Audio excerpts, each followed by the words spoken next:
मेरा ये एक सेंटेंस ध्यान से सुनिए।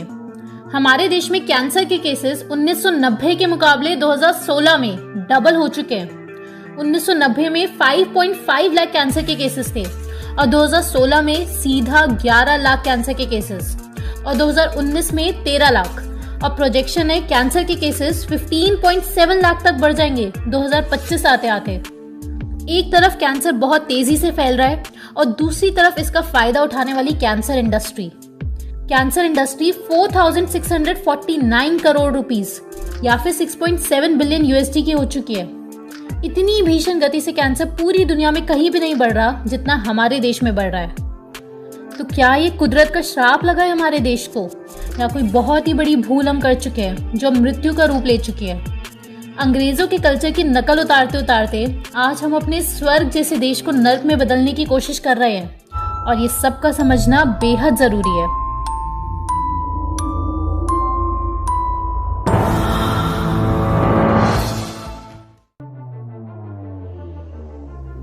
दोस्तों, आप हमसे जुड़ने के लिए हमारे टेलीग्राम ग्रुप टीम लाइफस्टाइल जरूर ज्वाइन करें और ये जो इतना बड़ा इंटरनेशनल षड्यंत्र आज चल रहा है इसको पूरी तरह खत्म करने के लिए आप IMPH नेटवर्क से जुड़िए। IMPH नेटवर्क से कैसे जुड़ सकते हैं इसकी सारी डिटेल्स इस वीडियो के एंड में हमने अटैच कर दी है। वर्ल्ड वॉर 2 के समय हिटलर ने 13 लाख से ज्यादा जूस को मारा जिसे जेनोसाइड का नाम दिया गया, यानी कि नरसंहार। लेकिन भारत देश में भी जेनोसाइड हुआ जिसे किसी ने प्रकाशित नहीं किया और आज उसका विकराल रूप हम देख रहे हैं और वो था कल्चरल जेनोसाइड, यानी कि कल्चर का नरसंहार जो अंग्रेजों ने भारतीयों के साथ किया। इसी कल्चरल जेनोसाइड का नतीजा था कि अंग्रेज हमारे दिमागों पे अपने इंटेलेक्चुअल होने की छवि बना पाए, अपना फॉल्टी, अग्रेसिव और एक्सप्लॉयटेटिव कैपिटलिज्म का मॉडल थोप पाए। फार्मिंग भी इसकी चपेट में पूरी तरह आ गया और इसका परिणाम था कि फर्टिलाइजर्स, पेस्टिसाइड्स के बिना खेती करना फायदेमंद नहीं रह गया था। और इसी बैकग्राउंड पर इंट्रोड्यूस हुआ एक बहुत ही खतरनाक जहर जिसका नाम है ग्लाइफोसेट, जो बढ़ते हुए कैंसर का बहुत बहुत बड़ा कारण बन के आज सबके सामने आ चुका है। हरियाणा, जो कि फार्मिंग हब है इंडिया का, इंडिया की 39% कैंसर केसेस अकेले हरियाणा में होते हैं। बहुत बड़ा कारण है एग्रीकल्चर में यूज होने वाले सिंथेटिक केमिकल्स, लेकिन ये बात छुपा दी जाती है। ग्लाइफोसेट सबसे ज्यादा बिकने वाला एक वीड किलिंग केमिकल है। मोन्सेंटो, जो कि most evil company of the world का टैग अपने पास रखती है, उसका एक प्रोडक्ट है राउंडअप, जो कि एक हर्बिसाइड है। इस राउंडअप हर्बिसाइड में ग्लाइफोसेट नाम का जहर सिग्निफिकेंट अमाउंट में पाया जाता है। ठीक, इतना समझ गए? सिंपल। राउंडअप जो हर्बिसाइड है वो पूरा ग्लाइफोसेट ही है। अभी ग्लाइफोसेट केमिकल जो कि धड़ल्ले से मार्केट में बेचा जाता है और फ्रूट्स, वेजिटेबल्स और पानी के थ्रू हमारी बॉडी में ऑलरेडी एंटर कर चुका है, वो कितना जहरीला है और क्यों उसे आज सारे देश बैन करने में लगे हैं, ये कहानी सुनकर आपके पैरों तले जमीन खिसक जाएगी। इन 3 पॉइंट से समझते हैं। पहला पॉइंट, जुलाई 2021 ग्लाइफोसेट बनाने वाली कंपनीज जैसे कि मोन्सेंटो, बेयर, सिंजेंटा, डाउ एटसेट्रा, इन कंपनीज की 50 से ज्यादा secret scientific studies recently public domain में आ गई। जी हाँ, ये सीक्रेट स्टडीज गलती से सामने आ गई। कायदे से आना नहीं था उनको बाहर, लेकिन झूठ तो एक दिन सामने आ ही जाता है। अब ये secret studies institute of cancer research Austria, इन्होंने रिव्यू करी और 187 पेज की रिपोर्ट पब्लिश करी ताकि सीक्रेट स्टडीज सब खुलकर डिस्कस कर सकें। कैंसर इंस्टीट्यूट की इस रिपोर्ट में ये क्लियरली सामने आया कि जो स्टडीज थी इनमें कैंसर रिस्क को डिटेक्ट करने के लिए अप्रोप्रिएट टेस्ट कंडक्ट किए ही नहीं गए थे, जबकि कैंसर रिस्क का टेस्ट होना ऐसे केमिकल्स के लिए बहुत ज्यादा इंपॉर्टेंट होता है। इन सारी 53 सीक्रेट स्टडीज में से केवल 2 ही ऐसी स्टडीज थी जो एक्सेप्टेबल थी, बाकी 51 तो बिल्कुल अनएक्सेप्टेबल थी। और ये जो 2 एक्सेप्टेबल स्टडीज थी उनमें भी कैंसर टेस्टिंग के लिए केवल 50 to 60% कार्सिनोजेंस को ही डिटेक्ट किया गया, यानी कि कैंसर को डिटेक्ट करने के लिए इन 2 रिपोर्ट्स में भी सही से टेस्ट ही नहीं किए गए। बाकी 51 को तो भूल ही जाओ। ये जो सीक्रेट स्टडीज लीक हुई हैं, इनसे स्पष्ट हो गया कि इन ग्लाइफोसेट और पेस्टिसाइड बनाने वाली कंपनीज को कोई मतलब नहीं है कि इनके प्रोडक्ट से चाहे इंसानों में कैंसर फैले या मौतें हो लोगों की। इन्हें मतलब है तो केवल पैसों से। इनके पैसों की भूख सबके सामने खुलकर आ चुकी थी। दूसरा पॉइंट, इन कैंसर मैन्युफैक्चरिंग ग्लाइफोसेट बनाने वाली कंपनीज को झटका तब लगा जब 2015 में international agency for research on cancer IARC, जो कि WHO का ही पार्ट है, उसने ग्लाइफोसेट को एक प्रोबेबल ह्यूमन कार्सिनोजेन की लिस्ट में डाल दिया। और आज की तारीख में ग्लाइफोसेट को बैन कर दिया गया है यूएसए की न्यूयॉर्क सिटी में। जुलाई 2019 में ऑस्ट्रिया में बैन हो चुकी है।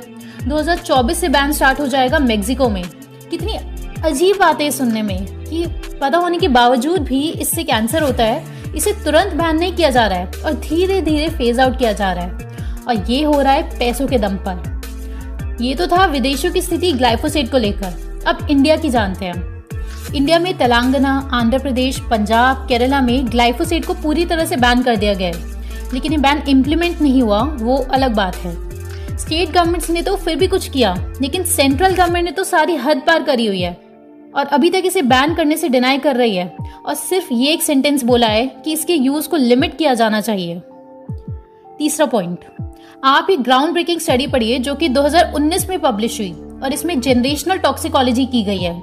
यानी कि ये चेक किया गया है कि जिन रैट्स की बॉडी में ग्लाइफोसेट एंटर कर जाता है उनकी अगली 3 पीढ़ियों की हेल्थ पर क्या क्या असर पड़ता है ना बढ़िया स्टडी। आगे की 3 जनरेशन पर पड़ रहे असर का पता लगाया जा रहा है इस तरीके से।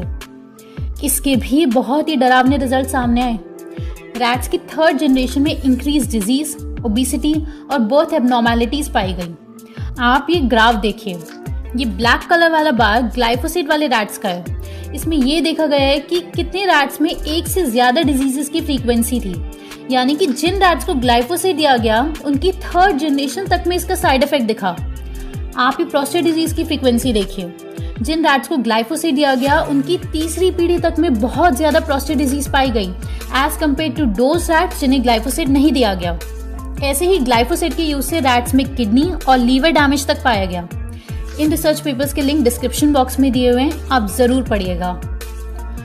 दोस्तों, ये कितनी दुख और हैरानी की बात है कि इंडियन गवर्नमेंट ये असेस तक नहीं करती कि पेस्टिसाइड्स के ह्यूमंस पर क्या इम्पैक्ट है। केवल प्लांट्स और एनिमल्स पर किए जाते हैं। बिहार में जो लीची खाने से बच्चों की मौत हुई थी उसमें मोनोक्रोटोफोस नाम का टॉक्सिक केमिकल रिस्पॉन्सिबल बताया गया था, जो कि आज तक भी खेतों में इस्तेमाल किया जाता है। यही कहानी डीडीटी के साथ है। 1972 में यूएसए ने इसे बैन कर दिया क्योंकि बहुत ही ज्यादा खतरनाक केमिकल है। 18 साल बाद हमारे देश ने इसे बैन किया, लेकिन सिर्फ एग्रीकल्चर के लिए। इंडिया में इसका यूज आज भी बहुत बड़े स्तर पर किया जा रहा है, मच्छर मारने के स्प्रे में। इंडिया दुनिया में सबसे ज्यादा यूज कर रहा है आज भी इस जहर को। तो फिर वही बात आती है कि क्या ये बातें सरकार को नहीं पता, या फिर वो जानबूझकर सबको बीमार रखना चाहती है, या फिर हम झूठ बोल रहे होंगे। यही तो बचा लास्ट ऑप्शन। आप प्लीज सोचो कि ऐसा क्यों हमारे देश के साथ किया जाता है। आपको समझ आने लगेंगे सारे डेटा, सारे फैक्ट्स, क्योंकि किसी इंसान को गुलाम बनाए रखने का सबसे आसान तरीका है कि उन्हें बीमार और कमजोर बना दो। जितना हो सके उतने लोगों के लिए अस्पताल एक जरूरत बना दो, और अस्पताल पर जिसका राज होगा, जिस भी कंट्री का कंट्रोल होगा, वो कंट्री प्रोडक्ट्स बेचेगी और हम उनको खरीदेंगे और हमेशा एक गुलाम की तरह कमजोर रह जाएंगे। इसका समाधान क्या है? कैसे इस बिकाऊ मीडिया की दुनिया में हम सच बाहर लेकर आ सकते हैं? इसका समाधान खूब सारा ज्ञान इकट्ठा कर लो, ये नहीं है। इसका समाधान रोज घर घर जाकर लोगों को सच बताओ, ये भी नहीं है, क्योंकि ये बहुत ही स्लो प्रोसेस है। 150 करोड़ लोग हैं हमारे देश में। इसका समाधान सड़कों पे उतरकर प्रोटेस्ट करो, वो भी बहुत बहुत अधूरा बना दिया गया है, क्योंकि जब मर्जी होगी तब तालाबंदी कर दी जाएगी। इसकी आदत सबको लगवा दी गई है। तो घर से बाहर निकले तो आपको देश और इंसानियत का दुश्मन दिखा दिया जाएगा और आपके अपने ही आपसे दूरी बना लेंगे। टीवी में दिखाया जाएगा कि ऐसे लोगों को जेल में होना चाहिए, क्योंकि भाई बाहर तो बीमारी फैल रही है ना। इसका समाधान हजारों किताबें पढ़ लो और लोगों को समझाओ कि वो भी पढ़े, ये भी नहीं है। हर किसी को कहो कि चरक संहिता कंठस्थ कर लो, ये भी नहीं है। सबको बोला जाए राजीव दीक्षित जी की किताबें पढ़ो, ये भी नहीं है, क्योंकि अब तक तो आपको समझ जाना चाहिए कि अधिकतर लोग आलसी हैं, मरना पसंद करते हैं लेकिन मेहनत पसंद नहीं करते। लेकिन जैसे भी है भारतीय और वो लोग हमारी जिम्मेदारी हैं। इसका समाधान है कि हमें भी ठीक वही तरीका इस्तेमाल करना है जो अंग्रेजों ने अपना झूठ फैलाने के लिए किया, लेकिन सिर्फ तब तक जब तक गेम बराबरी पे ना जाए, और उसके बाद उन तरीकों को जलाकर फेंक दो। और वो तरीका है साइकिक ड्राइविंग का और गैस लाइटिंग का। जी हाँ, साइकिक ड्राइविंग जो 1960 से MK अल्ट्रा प्रोजेक्ट से इस्तेमाल की जा रही है और आज उसका भयंकर रूप सबको दिख रहा है। वो लोग अपना झूठ इसलिए फैला पाते हैं क्योंकि उनके पास आज की तारीख में न्यूक्लियर हथियार से भी बड़ी और ताकतवर चीज है, और वो है आपके दिमाग तक पहुंचने का तरीका। आपके दिमाग के अंदर घुसकर उसमें जो मर्जी हो वो बातें डाल देने का तरीका। ये चिप आपके शरीर में लगाने की जरूरत भी नहीं आज उन लोगों को, क्योंकि वो लोग मनोविज्ञान पर बहुत मेहनत कर चुके हैं, और ये किया जाता है मीडिया की मदद से। 24/7 एक ही बात अलग अलग माध्यम से आपके अलग अलग सेंस ऑर्गन्स में डाली जाती है, जिससे वो बातें तर्क की दुनिया से बहुत दूर चली जाती हैं, जहाँ तर्क का कोई महत्व नहीं होता, क्योंकि वो बातें आपकी रीढ़ की हड्डी में घुसाकर आपका चरित्र बन जाती है, यानी कि आपके प्रिमिटिव ब्रेन में घुसा दिया जाता है और आपके लिए वो मंत्र बन जाता है। और वही मंत्र आज सिद्ध हो रहा है इस बीमारी के नाम पर, और इन बातों को कहा जाता है सिग्निफिकेंट स्टेटमेंट्स, यानी कि आपकी दुनिया का सच जिसके आगे तर्क काम कर ही नहीं सकता। अब सॉल्यूशन क्या है? जो समस्या है वही समाधान है बस। इसके लिए आप लोगों को मिलकर हमारे साथ आना है, वो भी घर बैठे बैठे। आपको हिलने की जरूरत भी नहीं है। ऐसा प्रबंध बनाया जा चुका है क्योंकि तालाबंदी कभी भी की जा सकती है, इसलिए ये ट्रेनिंग सिर्फ ऑनलाइन है। और इस आखिरी समाधान का नाम है IMPH, informal media power house. ये प्रॉपर कंप्लीट मीडिया नेटवर्क है। इसकी खास बात कि इसमें से वीडियो डिलीट नहीं हो सकती। ये एग्जैक्टली ब्लॉकचेन टेक्निक पर आधारित है। जो जानकारी एक बार यहाँ आ गई वो कभी डिलीट नहीं हो सकती, फिर चाहे डॉक्टर बिस्वरूप की वीडियो हो, या फिर डॉक्टर तरुण कोठारी की, या फिर डॉक्टर विलास जगडाले की, या हमारी, या फिर आप में से जिसका भी यूट्यूब चैनल है उसकी भी वीडियो डिलीट नहीं हो सकती। और खास बात यह है कि ये यूज करता है उनके सबसे बड़े हथियार का, यूट्यूब का। इस IMPH में पैसों का भी जिसका इशू है वो भी पूरी तरह से खत्म हो जाएगा। इसको बच्चा, बूढ़ा, आदमी, औरत कोई भी इस्तेमाल कर सकता है और कोई भी हमसे जुड़ सकता है। हमारी टीम ने एक एक डेटा, एक एक स्टैटिस्टिक्स, एक एक रिसर्च पेपर, एक एक अवेलेबल इंफॉर्मेशन को यूज करके कुछ ऐसी ट्रिक्स डेवलप की हैं जो हम आप सबको बताना चाहते हैं।